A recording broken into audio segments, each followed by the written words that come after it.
AudioJungle. Num outro momento também, precisava voltar para Belo Horizonte, porque depois da reunião da madrugada de domingo, né, que era a reunião de sábado à noite, porque eu tinha prova, eu cursava Ciências Econômicas na PUC, e eu precisava estudar, e economia você tem que ler muito, né? E eu sabia que se eu ficasse em Uberaba, eu ia ficar batendo papo com o Chico, e ia me dar muito mal na prova. E eu cheguei na casa do Chico, depois da reunião, 3 horas da manhã, por aí, 2h30, e despedi dele, falei assim, Chico, eu estou muito bem, estou alerta, vou pegar a estrada, são 500 quilômetros. Mas estrada de madrugada, vazia, 5 horas de manhã cedo, domingo, eu estava em BH. E ele falando comigo, não, você não vai. Eu falei assim, vou, eu sou ariano teimoso, vou sim, porque eu preciso chegar lá cedo, Chico, eu preciso. Então ele falou assim, então tá bem, então você vai, mas eu vou te avisar uma coisa. Um pouco antes do trevo da cidade de Campos Altos, descendo no começo da descida da Serra das Alterosas, você vai ver no meio da estrada um homem vestido de guarda da Polícia Rodoviária Federal fazendo o seguinte gesto. E ele se levantou e fez o gesto 3 vezes para eu parar, não é? Abrindo os braços assim até as pernas 3 vezes. Ele performou o gesto. Nossa. Foi muito assim. A Eliana, que era minha esposa na época, disparou a chorar. E falou assim, ai meu Deus do céu, que medo, eu não vou não, Chico. Vou ficar aqui. Não. Aí eu falei assim, não, Eliana, nós vamos sim. Se o Chico está nos contando isso, ele vai rezar para nós. Você não reza para nós, Chico? Aí entrou a minha lábia lá. Você reza para nós? Porque se você rezar para nós, eu enfrento. Porque ele virou e falou assim, não, você não pare porque é coisa ruim. A frase do Chico foi, você não para o carro porque é coisa ruim. Eu nem sabia o que era, se era vivo, se era morto, não interessa. Eu fui com fé que o Chico ia rezar para nós. Só que esse ponto da estrada é mais de 3 horas de Uberaba, entendeu?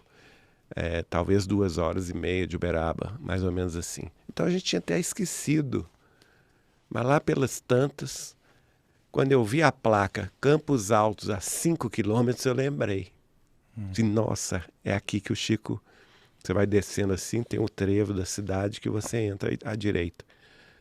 Olha, o homem estava lá, no meio da estrada, fazendo o mesmo gesto que o Chico havia performado.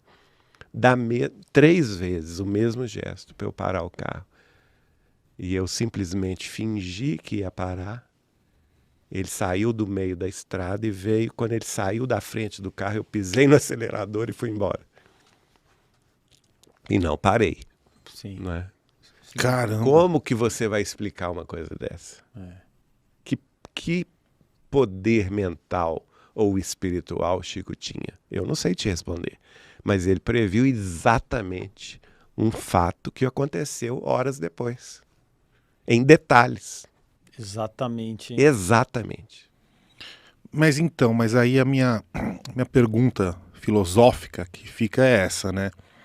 Se ele tinha acesso a ver o futuro, significa que o futuro que aconteceu sempre aconteceu. Não.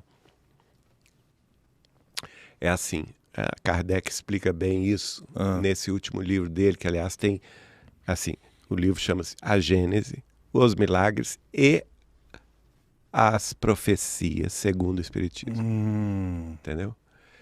Então ele vai analisar essa questão.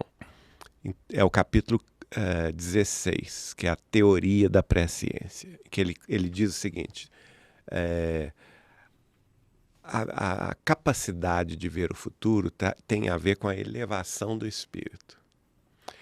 E essa elevação do espírito significa, para a gente ter uma ideia do que significa, ele compara isso a uma cidade que é construída, por exemplo, no pé de um monte bastante alto.